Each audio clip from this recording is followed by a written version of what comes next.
আলাইকুম এভরিওয়ান, আপনারা সবাই কেমন আছেন? আশা করি আল্লাহর অশেষ রহমতে খুব ভালো আছেন। আমিও আলহামদুলিল্লাহ ভালো আছি। তো আজকের রেসিপি নোয়াখালীর বিখ্যাত মরিচ খোলা। তো এই মরিচ খোলা বানানোর জন্য আমি এখানে 2 রকমের মাছ নিয়ে নিছি। এখানে আমি নিছি 4টা রুই মাছের টুকরাকে এইভাবে ছোট ছোট করে কেটে ধুয়ে পরিষ্কার করে নিছি, আর 9টা পাবদা মাছ একটাকে 2 টুকরা করে নিছি। এখন দিয়ে দিব সবগুলি মশলা আস্তে আস্তে। প্রথমে দিব আমি স্বাদ মতো লবণ, আর মরিচ খোলা মানেই তো একটু মরিচ বেশি দিতে হবে। এখন দিব আমি 2 চামচ ভরে ভরে মরিচ গুঁড়া, দিব 2 চামচ হলুদ গুঁড়া। আজকের এই রেসিপিটা ঈদের পরে যা টেস্ট হবে মুখে, যারা ভাত খেতে পছন্দ করেন তারা এই রেসিপিটা বানায় দেখতে পারেন। এখন দিব 1 চামচ ধনে গুঁড়া, আর 1 চামচ দিব জিরা গুঁড়া, আর 1 চামচ দিব আদা রসুন পেস্ট। দিব আমি 3টা পেঁয়াজ কুচানো আর 7-8টা কাঁচামরিচ একেবারে চিড়ে দিছি, এই যে। এখন আমি একটা মশলা বানাই নিব এটার সাথে দেওয়ার জন্য। এর জন্য নিয়ে নিলাম একটা হামাল দিস্তা। এর মধ্যে দিব আমি এই যে 4টা কাঁচামরিচ আর 1টা রসুনের কোয়া, এই যে এগুলা একটু থেতো করে নিব আর কি, আর 1টা পেঁয়াজ কুচি দিয়ে এখন একটু থেতো করে নিব। এই যে থেতো করা হয়ে গেল, আর মাশাআল্লাহ এত সুন্দর ফ্লেভার আসতেছে। তো আজকের এই রেসিপিটা যদি আপনাদের কাছে একটুও ভালো লাগে তাহলে আমার চ্যানেলটাকে সাবস্ক্রাইব করবেন, লাইক করবেন, শেয়ার করবেন এবং কমেন্টস করবেন প্লিজ আমার ভাই বোনেরা। আর এই রেসিপিটা একবার হলো বানায় খেয়ে দেখবেন, আর যারা খাইছেন তারা তো এটার টেস্ট জানেন। এখন দিয়ে দিব এখানে। আর যখনই এই মরিচ খোলাটা রান্না করবেন তখন এইভাবে কাঁচামরিচ, পেঁয়াজ, রসুনটা দিতে চেষ্টা করবেন, তাহলে টেস্টও অনেক বেড়ে যায় এটা দিলে। দেওয়া হয়ে গেল। দেবো আমি 3 চামচ সরিষার তেল, আর এই রান্নাটা সরিষার তেলেই হয়। এখন ভালো করে এটাকে আমি মিক্স করে নিব। আর যারা ফেসবুক পেজ থেকে দেখতেছেন তারা পেজটাকে লাইক, শেয়ার, কমেন্টস করে দিবেন প্লিজ আমার ভাই বোনেরা। এখানে হয়ে গেল। এখন এইটাকে আমি 10 মিনিটের জন্য রেস্টে রাখবো। আর মরিচ খোলা মানেই তো লাউ পাতা, তো প্রবাসে বসে তো আর লাউ পাতাটা সহজে মিলে না। তো আমার এক ছোট্ট একটা জানালা বাগান আছে, ওখানে কয়েকটা পাতা আছে, ওই পাতাটা চলেন নিয়ে আসি। এই যে চলে আসলাম লাউ পাতা কাটার জন্য। নোয়াখালীর বিখ্যাত মরিচ খোলার জন্য বিখ্যাত লাউ পাতা নেওয়ার জন্য চলে আসছি জানালাতে। দেখেন প্রবাসে বসে এইটাই কিন্তু আলহামদুলিল্লাহ। আমি এই যে দেখেন মাশাআল্লাহ এইভাবে ছিঁড়ে নিব।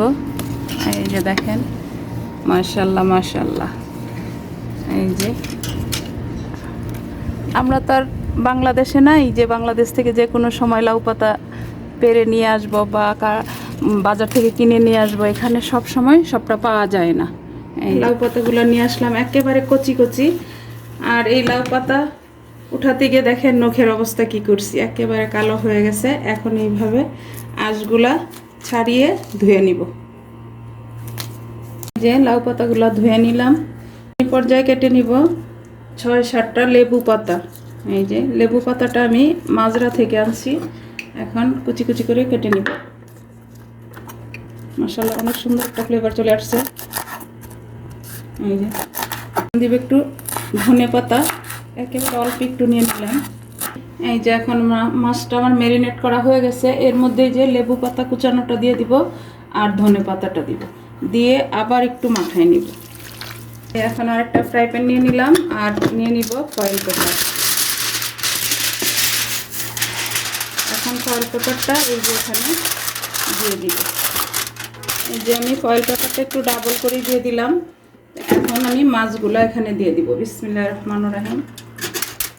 মাশাআল্লাহ এখনই অনেক সুন্দর একটা সেন্ট চলে আসছে। বাসায় বানায়া দেখেন মাশাআল্লাহ এটার সেন্ট কতটুকু আসে। এখন এইভাবে মাছগুলোকে আমি বসাই দিব।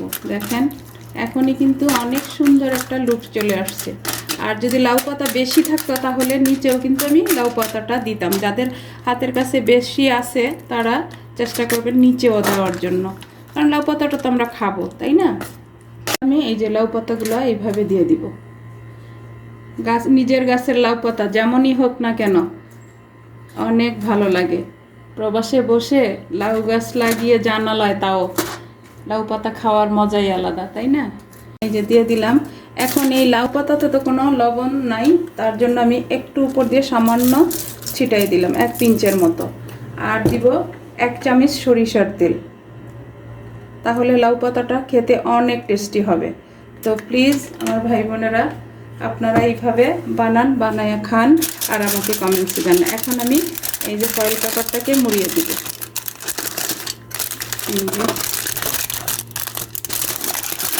যাতে এটার ভাবটা আর বাইরে না আসে, এরকমভাবে মোড়াবো। মাশাআল্লাহ, আমি ডাবল করে দিচ্ছি যাতে ভাবটা বাইরে না আসে। এখন আমি চুলায় বসাই দিব। এখন এই ফয়েল পেপারের নিচে আমি 1/2 কাপ পানি দিয়ে দিব, এই যে সামান্য করে দিয়ে দিলাম। এখন ঢাকনাটা দিয়ে প্রথমে হাই ফ্লেমে 10 মিনিট রান্না করব। বিসমিল্লাহির রহমানির রহিম। আমি হাই ফ্লেমে 10 মিনিট রান্না করে নিলাম। এখন মিডিয়াম টু লোয়ের মাঝামাঝি রেখে 20 মিনিট রান্না করব। 20 মিনিট পর ইনশাআল্লাহ আমি আপনাদের সাথে শেয়ার করব নোয়াখালীর বিখ্যাত মরিচ খোলাটা কেমন হয়েছে। এই যে 20 মিনিট পরে আসলাম। মাশাআল্লাহ মাশাআল্লাহ, অনেক সুন্দর একটা ফ্লেভারও চলে আসছে।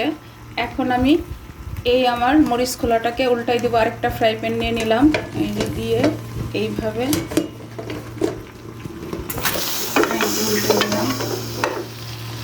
মাশাআল্লাহ। এখন একটু বসাই দিব।